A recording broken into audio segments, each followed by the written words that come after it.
My question is, when do we start becoming active?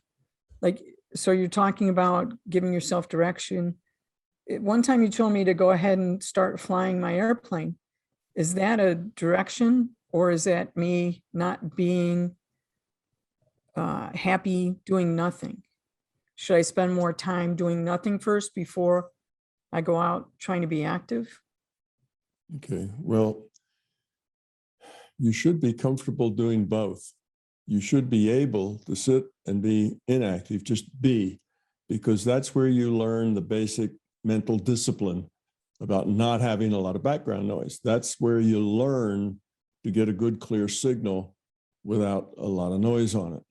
So once you have a good, clear signal without a lot of noise on it, now, if you want to go flying or go gather data or go see something or go talk to someone, then go do that. Okay. Now, if you have trouble just sitting there and doing nothing, well, then it's worth practicing that and just time it and see, okay, I can do nothing now for 10 minutes. And then I feel like I need to do something. Well, you need a little more discipline there. You ought to be able to stay in that point consciousness state for as long as you want to. Now, after you're able to stay there as long as you want to, you may not want to stay there any more than long enough to decide what it is you're going to do.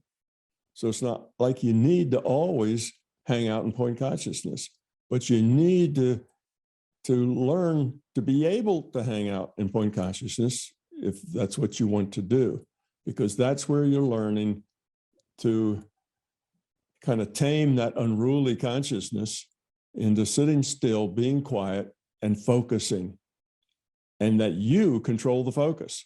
It focuses on what you want to focus on. In other words, your consciousness now is listening to your intent. It's not kind of a wild thing that sometimes does what you want and sometimes doesn't, and it's kind of all over the place. It's something that follows your intent. My intent is to sit here and be quiet and empty. All right, you can do that as long as you want. Now, my intent is to do something else. So once you have that skill of being able to stay quiet and empty as long as you want, you don't have to stay still and quiet, very long after that, unless you start feeling you're losing that skill. After that, you can get in and immediately say, all right, here I am. All right, let's go flying.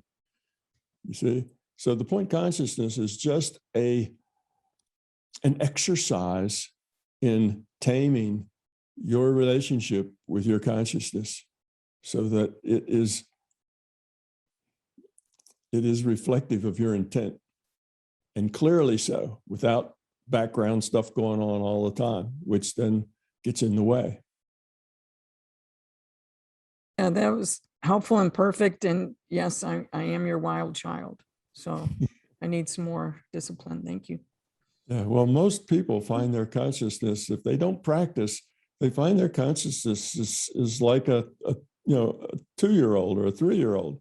It's just constantly running off, oh, it's doing this and it sees a butterfly, so it stops and runs off and does something else. And then while it's there, it trips and finds some mud to play with, and it forgets about the butterfly, and it's just flying, just like a little child. It's running around, just experiencing. And that's kind of typical. People's minds are constantly out groping around for things that bother them. Oh, that insult I had, or that did I say that's right, or did I not do that right? And how am I going to do in the meeting next week when I talk to the boss? And all this stuff is just churning all the time. Well, that becomes noise when you're really trying to connect intuitively. All that is just noise, and the first thing you need to do is get rid of the noise. So yeah, the point consciousness is an excellent place to start, and it's good practice. But once you've mastered that, you've gotten rid of the noise, you don't have to spend a lot of time doing that anymore. Yeah, unruly mind though is where most everybody lives if they don't really practice getting it under control. That's kind of the normal or natural state, is a unruly, busy mind.